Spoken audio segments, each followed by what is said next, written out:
Kyoto, a city of contrasts, where old meets new, and ancient traditions thrive in the modern day. But if you look just beyond the bustling streets and the ultra-convenient megastores, you can find history not only respected, but preserved. Just a brief train ride from Kyoto's central station is Fushimi Inari Taisha, a Shinto shrine dating back to 711 AD. As expected, the trains are efficient and timely, as people get on and people get off, each on a mission of their own. Once at the shrine station, you're instantly greeted by some of the thousands of vermilion torii gates that line the compound, each representing the border between our world and the sacred worlds in Shintoism.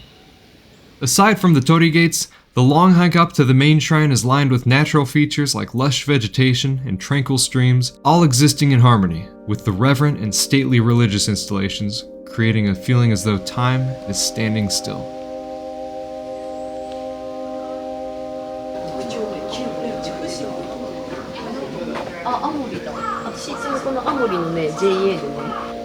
Of all the 30-some thousand Inari shrines in Japan, Fushimi Inari, also referred to as O-Inari-san, is considered the head shrine to which all others are linked.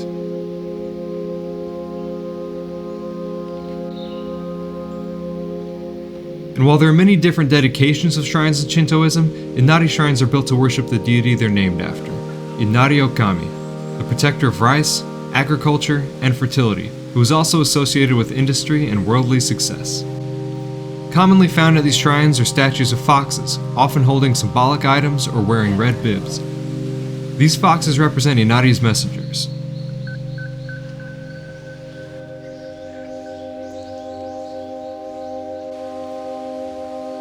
Moving further up the mountain, the path is adorned with Shinto relics cloaked in moss, seemingly merging with nature itself, creating an atmosphere that seems as though every turn unveils not just a vision of tranquility, but a moment in time that the shrine's ancient forebears have shared with the present.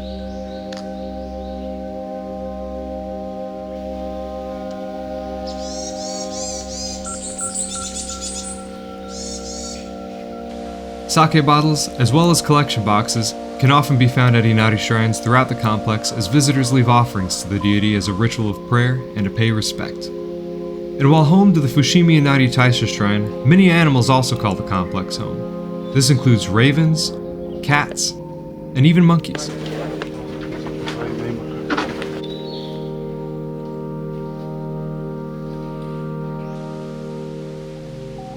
In addition to the larger, more permanent structures like stone tablets, etched monoliths, and the iconic torii gates, smaller torii gates are also left as offerings by worshippers to Inari. As the hike continues, many more smaller shrines and structures rest along the trail, offering to visitors a gentle reminder of the significance of these grounds. A good distance up the mountain is what's called the Crossroads, offering a stunning view of the Kyoto skyline where visitors can choose to turn back or continue the hike to the peak. But as the sun slowly makes its way across the sky, there's a gentle beckoning that can be felt from the summit of the mountain.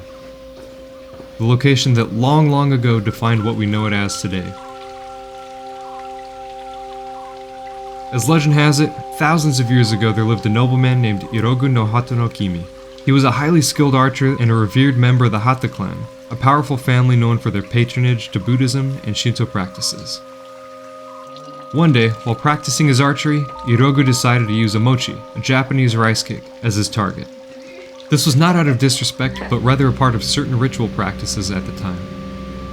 Irogu knocked his arrow and aimed, his eyes narrowing as he focused on the rice cake in the distance. With a swift, fluid motion, honed through years of practice, he let the arrow fly. To his astonishment, upon being struck, the rice cake transformed into a swan. The bird took off, wings beating against the air, and soared across the vast, open sky. Intrigued by this strange occurrence, Irogu decided to follow the swan, wondering where this surreal adventure would lead him. The swan, seemingly imbued with a purpose, led him toward Inari Mountain, located in what is now the Fushimi ward of Kyoto.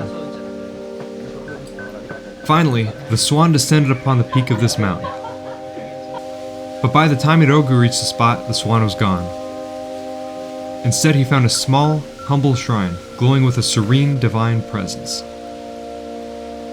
Recognizing the shrine as a sacred place dedicated to the kami Inari, Irogu was struck by a profound realization.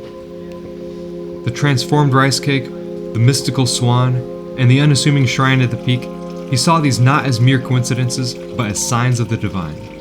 Believing that he was guided by Inari's will, he decided to rebuild and expand this shrine. This shrine eventually grew to become Fushimi Inari Taisha, revered as the primary shrine of Inari Okami. Today, it stands as a monument to this legendary tale and the profound connection between the Japanese people and their respect for the divine and nature. And this is that shrine.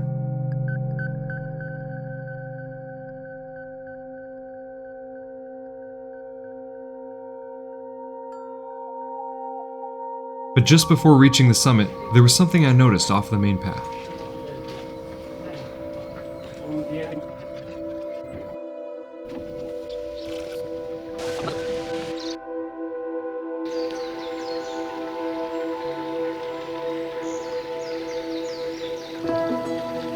Quietly nestled among the trees,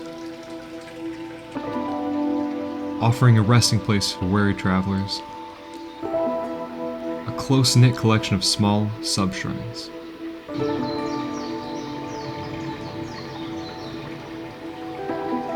Hidden away from the traffic of daily visitors and seemingly hidden from time itself.